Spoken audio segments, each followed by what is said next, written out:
Hey everybody. Okay, so we have some super fun today. I've got 5 projects you can make with using Dollar Tree fabric. Now, I'm so there for it. Look at its bees. It's bees. And it was at Dollar Tree. And they had coordinating fabric to go with it. So, I had to scoop them all up. So I have 5 projects that I am using this bee fabric, and I'm going to use a couple for these too. So, I can't wait for you to see it. Anyway, and hey, hi, by the way, I'm Colette with Blessings Craft Therapy, if you didn't know. And if you did, thanks so much for coming back. Okay, let's get to the projects.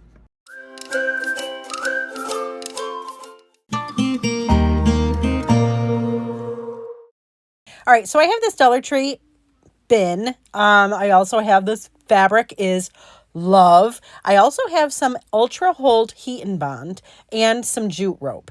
Now what I'm going to do first is spread out my fabric. This is what the Heat and Bond looked like. See how it has one side is shiny, the other side is flat. We're going to measure up our fabric. I'm going to cover the entirety of this fat quarter with the Heat and Bond. So I just cut my Heat and Bond to size, then sandwich it. So wrong side to shiny side of our Heat and Bond. Iron it. I let it cool for a little bit, and then all we're going to do is peel it. Look at it, it's so satisfying. We peel it off. All right, so see this little space on this little, I keep calling it a container. It's like a bin. That little space is where we're going to put the fabric. So I just measure it, and it's about 2.5 inches wide. And then I'm just going to cut 2 strips of fabric that we did with our Heat and Bond, 2 strips of them that is going to be the same width. See? Ta-da! And it doesn't have to be perfect, because don't worry, we're going to fix it if it's not. So here I put it on so it's flat. Then I cover it. You could use parchment paper or a towel. I'm using my silicone mat, and I'm just going to iron it.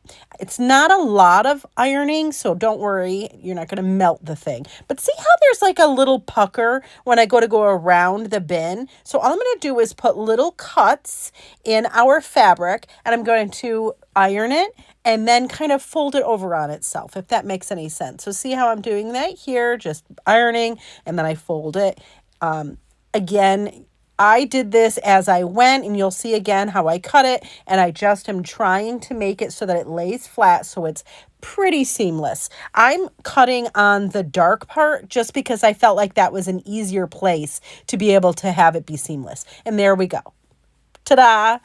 So next I'm going to take my jute rope. Now the jute rope that I'm using is a little bit on the thinner side. It's not a wicked thick one. And I'm going to put some hot glue under the handle and under that lip. And I'm going to just go hot glue, jute rope, hot glue, jute rope. And we're going to go all the way around. And I wanted to show you really quick, if you get to the end of your jute rope and you wanted to splice in a new piece, let me show you how I do it. It's so simple because jute is super forgiving. So you'll see here, I came to the end. I wanted to end it under one of these little handles. So all I did was cut the excess, put some hot glue on, and you'll see here, all I'm going to do is just match it up to the other end. Make sure that we adhere it. Then I'm going to put a little bit more glue because see, some of those fibers are still up. And then I just press it down and it actually goes in and it looks quite seamless. Well, not completely seamless. Don't get crazy, but you know what I'm saying. It's jute and it's country and it doesn't have to be perfect. So you see here, I just continued with my glue and putting down the jute rope. And then at the end, once I get to the end of that, I just cut the excess, put some more glue, and then I'm pressing it with my protected finger, and just so that it kind of goes in on itself. Then we're going to go to the end and we're going to do some more of the jute rope. Just so that we have that center that we put the fabric on. We don't want to put jute over that, obviously. And then we're going to do the same process. Glue, wrap our jute rope. Glue, wrap our jute rope, and do that all the way as far down as you want. I went all the way down. I actually went down so far that the plastic bin doesn't actually touch the table. The jute rope does. And this is me just pressing that, glue and then pressing down that jute rope so that it kind of blends in with itself. But look at how pretty this is. I can't even. Look at how cute, right? I think it's cute. Some of you may not think it's cute, but I love it. I hope you love it too. All right, so I found this fabric at Dollar Tree. They all kind of coordinate to me, so oh my goodness. And look at the bee one. Oh, love it. I also am going to use some adhesive back cork. And then I have these coasters that I'd gotten from Dollar General on clearance. So what I'm doing here is putting my Heat and Bond onto my fabric. And I'm just doing a little strip for each of these. And the other one I actually had from other projects. Stay tuned for all of those. Here I have my coaster, and I'm just loosely tracing on each of the fabrics. And I just cut the square out. I take the backer off. I know it seems counterintuitive, but I just needed to know about how big it was. That's why we did our coaster circle. Then we're going to iron our fabric onto our coaster. This is so easy. I can't even. But you'll see I'm doing 3 different fabrics. I'm actually doing 6 coasters tonight. Can you believe it? So there we go. We have 2 of each of our pattern. And then for each of them, I'm just sanding off the excess fabric with the Heat and Bond. You could cut it perfectly and you wouldn't need to. But if you've been around here long enough, you know that I don't cut anything perfectly. Even when I think it's perfect, it's not. And that's okay. But anyways, it sands off really nice. You'll see here, I just peel it off. It's perfect. And ta-da! Then I have my adhesive back cork, and all I'm going to do is I am going to trace and cut these out into circles, but I never cut it out right. I wish I did, but I don't. So we do 6 of those. Now you see here our fabric backed coaster, we have that done. Then we're going to take the backer off of our adhesive back cork and we're going to add it to the back of our coaster. You don't have to, I suppose, but this just makes it look nice. I make sure that it's really on there. And as I mentioned, I never cut it out right. So I'm just using my sanding block to just go around and sand that cork. And what I'm doing here, you'll see I'm kind of sanding upwards so that the cork goes around the coaster, and then I'll go side to side to get that adhesive off. It works really well. Just don't go too crazy because you don't want to rip it and take a chunk off of the back. So there's that. But it sands off really nicely. It just makes a bit of a mess. Be aware that somebody's going to be mad because it makes a mess, but I have 6 children. I'm used to mess. It's fine. So look at how cute this is. Are you kidding me? And I did that with each of our different fabrics. Look at how pretty. And then I decided, you know what? We need to put it in something. So I found this basket from Dollar Tree. I put my coasters in it. It matches. It looks super cute. I am so there for it. I am so there for this fabric and all the different things we can do with them. Stay tuned. I have more projects and they're so much fun. All right, I got this fabric at Dollar Tree. I love it. I'm using also some Heat and Bond, the Ultra Hold. I have my fabric. If you've seen some of the other projects in this series, you see that I've done this before. I do my Heat and Bond shiny side to wrong side of fabric. I measure it up, making sure that I, have it straight, and then I cut the excess Heat and Bond off. Then make sure you iron your fabric before you do this. It just makes things so much easier. Then I'm going to add my Heat and Bond to my fabric. Again, wrong side to shiny side of Heat and Bond. Iron it, let it cool for just a bit, and then we're going to peel the backer off of the Heat and Bond. And now we have something that we can iron on, and it'll be waterproof, and it'll be great. So here's I have a sign. I got it from Dollar General. It says $1. I actually paid like a dime because it was on clearance. And all I'm doing, for me, I'm just sanding off the image. You could just paint over it. That would be fine. I have this calendar in my stash, of course, and I'm going to be using the Farm Fresh honey spot. So I'm going to line it up onto my sign, figure out where it lines up, and I'm just going to cut off where it says Farm Fresh honey. I don't need the rest. Then I'm going to take some regular Mod Podge. And yes, it's in a condiment bottle, but it's so much easier. So anyways, I digress. Put some regular matte Mod Podge on my sign, just the top half where we're going to put that Farm Fresh honey. So we're just going to do Mod Podge there, and then we're going to let the Mod Podge dry. Now you could just let it dry, walk away, go have a snack or a coffee or a tea or whatever and let it dry. Or you could use like a heat gun like I have. So I'm using my heat gun, and it took maybe, less than probably 30 seconds. And you'll see here it's dry. Perfect. Then I take my image and I'm going to line it back up. Then I'm going to cover the image I'm using a silicone pad or a Teflon pad, or you could use parchment paper or a towel, whatever, and then just iron that on your sign. Ta-da! Perfect. Key though is you've got to take a brayer and go over it while it's still warm. And the reason why is because you're going to get bubbles and little air pockets in there. And you want to make sure that you make it lay flat. If you do it while it's warm, you'll get those pockets out and it'll be perfect, or as perfect as it can be. And then all I'm going to do now is sand off the excess of that calendar page. Ta-da! Easy peasy. Yes, I said it. It's true. Then I take my fabric that I had put the Heat and Bond on, and I just cut it down to a little size so that it's more manageable. And I'm going to iron that onto the bottom half of our sign. Listen, I am so jazzed about this. It's not even funny because this fabric just makes me happy. Now I cut the excess off with scissors, or you could put this on a cutting safe surface and use an X-Acto knife. That would work too. But I happen to have my fabric scissors right there, and it was easy enough to cut off, so it was fine. I'm taking my time because you know how I am about cutting a straight line or cutting properly. I always mess it up, but this time I didn't. Look at, yay! All right. So then after that, I'm going to iron it one more time just to make sure that it's really on there. And then I'm going to use my brayer again to make sure that there are no air pockets, make sure I didn't get anything on there that shouldn't be. And then I'm going to go over it with my sanding block just to make it a little frayed, just to kind of give it a country kind of vibe. Then I'm going to go back over, and again, this distressing, you don't have to, but I decided to go around with my sander to distress the edges.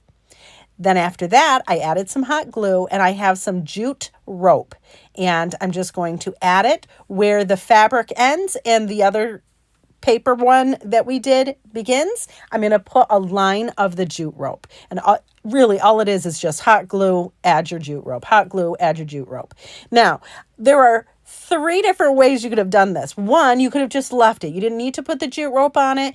Easy peasy, done, right? But here's the next level. Put the jute rope on it. Super pretty, right? Wicked rustic. I am there for it. Super cute. Cut the excess off. That could be it. But you know I can't stop right there. So I decided to pull up my jute rope and I have some greenery and I'm going to glue that to the sign. And I'm gluing it where that jute rope would go so that the jute rope will then get glued again and it'll cover the stems for this. So you'll see I added a little bit of the greenery and some flowers. Then I added some more glue and then I'm going to add that jute rope over it. Don't worry. I know you're probably thinking, I can still see the stems. I know. Don't worry. We're going to add some more flowers. We're going to do the same thing to the other side before we add more flowers. Here that is. Same song, second verse, right? And you can see where I pulled up some of the sign. You can see some of the paper on the jute. It's okay. There is no emergency here. We'll figure it out. So you'll see here, I put my jute rope back on, and now we're putting more flowers in, and quit it right now. Look at how cute this is. I mean, stop. It was cute before we did any of the jute and more of the greenery, but I think it's even cuter now. Look at how adorable. All right, so this is a Dollar Tree fabric bin, and we're going to remove the little handle. All I'm doing is using my little seam ripper, and it's easy to get. You just have to get behind and get those little threads that are holding the handle to the main fabric bin. And there you go. See? Easy. And then we're going to do the other side. It's easy to pop a hole in it, but don't worry because we're going to cover it with fabric. So don't get too crazy. It's going to be fine, right? Okay. So, and you don't even have to do this part, but I'm telling you, it's going to be worth it later. So I have some Heat and Bond onto some fabric that I had gotten at Dollar Tree. Friends, it is bee fabric. You know I'm obsessed with bees. I love it.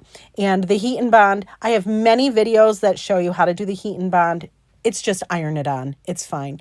So then what I'm doing here is just measuring. I put my fabric onto our fabric bin, and I'm just measuring that face of that fabric bin, and I'm just cutting the excess off. It wasn't even really measuring. Then all I'm going to do is cover my fabric with some, you could use parchment paper, or I'm using a silicone mat here, and iron it.